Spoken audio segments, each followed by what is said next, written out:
अस्सलाम वालेकुम ऑल, कैसे हैं आप सब जी। यहाँ हो रही थी बारिश और मैंने सोचा कि आज मेरे हस्बैंड साहब की फरमाइश पे बनाए जाएं मसूर और चावल। साबुत मसूर बहुत मज़े के बनते हैं। मैं बहुत सादा सी रेसिपी के साथ बनाती हूँ। इसके लिए कोई मुश्किल नहीं, आपको कोई प्याज नहीं चाहिए, कोई टमाटर नहीं चाहिए। बहुत छोटी सी, बहुत थोड़ी सी चीज़ों के साथ ये मसूर बहुत मज़े के बनते हैं और चावलों के साथ तो बहुत मज़े के लगते हैं। और जो चावल की रेसिपी आज मैं आपको देने वाली हूँ ना, वो मेरी अम्मा की रेसिपी और बहुत मज़े की है। अच्छा जी, ये यहाँ मसूर जब एक बॉयल इनको आ जाता है तो इसके ऊपर से जो झाग आती है मैं उसको उतार लेती हूँ। उसके बाद मैंने इसमें डाली हरी मिर्चें। अब काट के डाल दे, कोई बात नहीं, कुकर बंद होगा तो ये सारी इसमें मेल्ट हो जाएंगे, नो प्रॉब्लम। नमक डाला मैंने, हल्दी डाली, सुरख मिर्च हम नहीं डालेंगे। एक बड़ी इलायची डाली खुशबू के लिए, दालचीनी चाहे डाल लें, छोटी इलायची चाहे डाल लें, वो आपकी मर्ज़ी है। अच्छा जी, अब मैंने कर दिया कुकर को बंद और इसको हम सीटी लगा कर रख देंगे पूरे 10 मिनट के लिए। अगर अब बाकी आपके कुकर पे या आपके मसूर पे है कि आपके मसूर कैसे हैं, वो कब तक गलेंगे। साथ ही मैंने रख ली जी चावल बॉयल करने के लिए। हम घर में 2 से 3 लोग होते हैं तो मैं उतना ही खाना बनाती हूँ जितना हम लोग एक टाइम में खा सकें, कभी 2 टाइम में भी खा लिया जाता है। यहाँ हो रहे थे मेरे चावल बॉयल करते वक्त मैंने इसमें डाला था नमक और ज़ीरा। नमक आपने थोड़ा तेज़ रखना है क्योंकि जब हम इसको स्ट्रेन करेंगे तो नमक थोड़ा कम हो जाता है। फिर हमने डाला इसमें ज़ीरा और इसको हमने हिलाया। हमने इसको तकरीबन और पूरा कुक करना है, फुल कुक, कोई कनी इसमें रखनी नहीं है।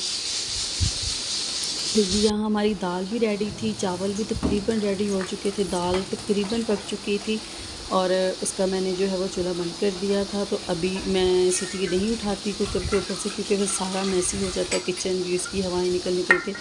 तो इसलिए आप उसको पड़ा रहने दें आराम से। जब वो खुद ही अपनी हवाएं छोड़ दे, ख़त्म हो जाए, तो आप उसकी सीटी उतार सकते हैं, नो प्रॉब्लम।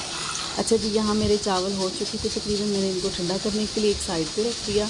अब हम बनाएंगे इसका बहुत मज़ेदार सा तड़का है। ये तरकीब मेरी अम्मा की है और मुझे बहुत मज़े के, बहुत लाइट वेट से लगते हैं ये चावल। कि हमने लिया घी में हमने डाला अदरक और लहसुन का पेस्ट और उसको हम करेंगे बहुत अच्छे से फ्राई।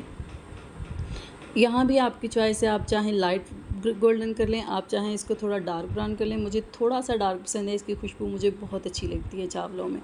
और यहाँ मैंने चावल अदवार जो हाफ़ टोटा होते हैं ना, मैंने वो चावल लिए थे, बहुत अच्छे बनते हैं, बड़े मज़े के लगते हैं, खिले खिले भी बनते हैं। ऐसा नहीं है कि ये बहुत इसका वो एक कचूमर बन जाएगा, ऐसा कुछ नहीं होता, बहुत ज़बरदस्त बनते हैं।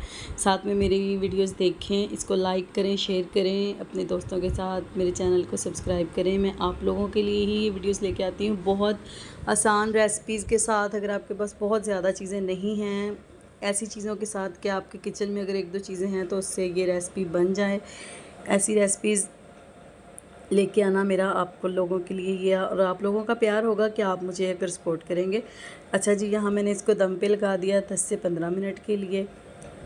और यहाँ इसमें सुराख था, इसमें मैंने थोड़ा सा इसको रख दिया माचिस की तीली को। अच्छा जी, यहाँ हमारा कुकर हो चुका था तकरीबन ऑलमोस्ट डन। अब हम इसको खोलेंगे और देखते हैं कि हमारे मसूर की क्या कंडीशन है, ये देखें। अच्छा जी, यहाँ हमने हमारा कुकर खोला। अभी हम देखेंगे कि हमारे जो हमने मसूर, जितना हमें इनको गलाना था या जितना हमें पकाना था, जितना उसमें पानी रखना था, हमने रखा। और ये देखें, ये तकरीबन ऑलमोस्ट डन है। और इसके बाद हम इसमें डालेंगे, अब हम बनाएंगे इसका तड़का। तड़का बहुत आसान सा है, वही मेथड कि हमने घी गरम किया, उसमें हमने अदरक और लहसुन का पेस्ट डाला, इसको हम करेंगे हल्का फ्राई। प्लीज़ मेरे चैनल को सपोर्ट करें।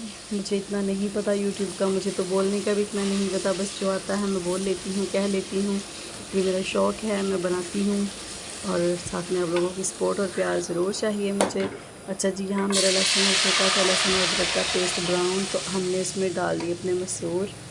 और यहाँ देखें, ये बहुत अच्छे से बन जाएंगे। आपने इसके बाद आपने इसको सिर्फ 3 से 4 मिनट के लिए ना रखना होगा चूल्हे के ऊपर। यहाँ मैंने डाला इसमें कुटा हुआ गरम धनिया और ज़ीरा, गरम मसाला और धनिया। और इसको हमने उसके ऊपर थोड़ी सी डाली हमने काली मिर्च, थोड़ा सा हमने डाला हरा धनिया। और अब हम इसको रख देंगे दम पे। तो कसूरी मेथी आपका दिल करे डाल लें, नहीं करे, मेरे हस्बैंड को उसकी खुशबू इतनी ज़्यादा अच्छी नहीं लगती हर चीज़ में, तो इसलिए मैंने नहीं डाली थी। यहाँ जी हमारी दाल हो चुकी थी डन। इतनी मज़े की, यकीन करें आप, ये दाल बनती है, आप बना कर देखें मेरी रेसिपी के साथ। फिर उसके ऊपर मैंने डाला मक्खन, चावलों के ऊपर थोड़ा डाला मक्खन, इससे ये बड़े क्रीमी से, बड़े मुलायम से बनते हैं, बहुत मज़े के लगते हैं।